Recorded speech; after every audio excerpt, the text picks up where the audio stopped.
पत्रकार परिषद घेतल्या, त्या अधिकाऱ्यांसमोर गोंधळ घातला आणि ते एमआयडीसी होऊ दिली नाही.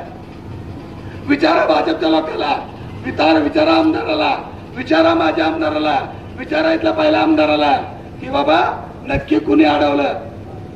अहो एमआयडीसी होण्यासाठी काय नाही तर आपलं पंढरपूर एज्युकेशनल हब आहे. 4 इंजिनिअरिंग कॉलेज आहेत पंढरपूरला 24 तास होणारी चंद्रभागा नदी आहे. मोठं लट्ट ब्रॉडगेज आपलं रेल्वेचं स्टेशन आहे.